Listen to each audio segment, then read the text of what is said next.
Hey everybody, welcome back to my channel. It is your boy Charles, aka the Plant Bender, and today's video is something that people keep asking me about. I keep talking about it, so I think it's time to address it. That would be Thrip Apocalypse 2024. Today I'm going to go over all the products I used, everything I did to save my collection, and where we are now. So let's jump right in. Picture it, wintertime 2024, a little over 8-9 months ago. I was in the deepest part of my depression and not taking care of my collection, and I was overrun with thrips. And when I say I had thrips, I mean I had thrips. It was one of the worst pest infestations I've ever seen in my own collection, in other people's collections, and it was bad. My collection as a whole was suffering. However, the thrips, by the time I noticed them, I thought it was too late. Let's go back to that time. My collection was kind of just doing its thing. I was watering my plants when I had the mental capacity to do it, and that was about it. I was not checking them. Dead leaves, I was kind of just ripping them off and throwing them away, but that was really it. I was watering the ones that were easy to water. I put a lot of them in self-watering containers. Like, I just kind of needed them to stay alive while I was dealing with what I was dealing with. And then when I finally noticed the thrips, it was bad. When I say every single plant in my collection had thrips, I mean every single plant. From the smallest of smallest seedling living in my hutch, completely enclosed, to my giant monsteras, to all my big philodendrons, everything had thrips. They had full mature thrips, they had babies everywhere. The leaves were destroyed, they were just running rampant. Every new leaf was completely polluted with them. It was bad. So of course, first thing I do, I start panicking once I notice them. I start treating. How do you treat your entire collection? The first thing I'm going to show you guys are all the products that I use to treat this, okay? The first one being, this is something that I've used since the beginning of my collection. I will preface this with, I am not, some of you guys might get mad if that's what you're looking for. There's a lot of other collectors who are like that, but I am not only organic type of houseplant keeper. I do not only use beneficial mites or other pests. I do not only use, natural pesticides. I try to stay as decent as I can.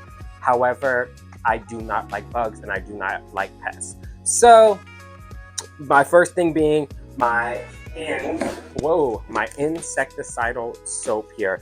This is the Garden Safe for organic gardening. I take any bottle that says organic with a grain of salt. And that's just my personal opinions. But yes, this is my insecticidal soap. Will say this does not kill the thrips. However, this is very gentle on my plants, and with dealing with this thrip infestation, I had to treat my plants daily.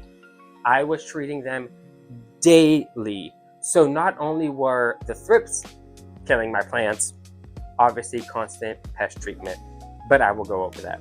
But yes, the insecticidal soap, use this. Second product I used, neem oil. This is the Captain Jack's neem oil. You can buy it at any big box store.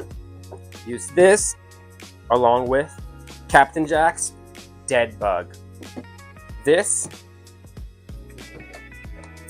hydrogen peroxide, household rubbing alcohol,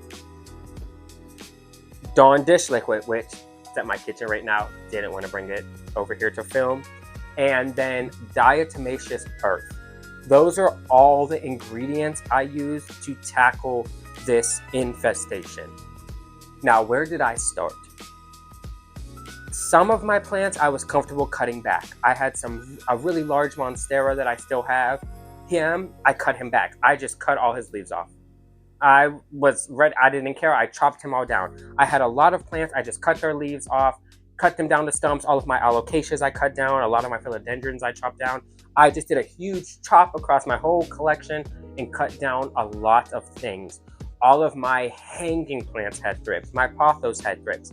Those I just chopped up to little stubs in their pots. Next, soil. I repotted everything in my collection. Shout out to Condo Plant Mama. I'll insert her Instagram here, and the Chocolate Botanist on Instagram. When I was going through this, they both gave me tons of advice here. But I repotted everything. I took everything out of the soil it was in, got rid of all that soil, washed all the roots of every plant in my collection, hydrogen peroxide, dipped them, hence the hydrogen peroxide, washed all of their leaves, and repotted them in soil I knew was not contaminated with thrips. Next, treatment. I treated my plants every single day. I know that is not great. I know I definitely lost a lot of leaves. However, the infestation was so bad, it called for it. I did try to lessen what products I used on the leaves every day. So some of my more mature plants, definitely they were hit with Captain Jack's almost every day. Some of my smaller plants, I would do like maybe Captain Jack's, then some neem oil maybe the next day. And then the day after that, I would just do some Dawn dish soap and some maybe some water. And I would just wipe the leaves down instead of using some sort of chemical or pesticide on them. Or I would do some rubbing alcohol and just do some spot treatment of the thrips just to give the leaves a break, just to kind of give the plant as a whole a break. And then lastly, I will say the one thing that I think saved my life was the diatomaceous earth. I put that in salt and pepper shakers, and every houseplant in my collection to current day, the topsoil is covered with it. It is everywhere. I put on a mask, I put on my gloves, and I sprinkle it everywhere. I still have a couple plants that keep putting out new leaves, and there'll be a couple thrips in there I'm catching, and I'm attacking them right away. I do pest care at least once a week to keep pests manageable. Again, I do not like pests. But besides thrips, I really don't have a big pest issue. But yes, cut your plants back. I will die on the Captain Jack's Dead Bug and Neem Oil Hill. These two lifesavers. And also, constant treatment. You have to keep up with it. I wholeheartedly believe that I thought I lost my entire collection, but I kept up with it and I did it. And today my collection is actually booming. It's doing great. I might have lost one or two plants in that, but there your questions are asked. Until next time, I am the Plant Bender.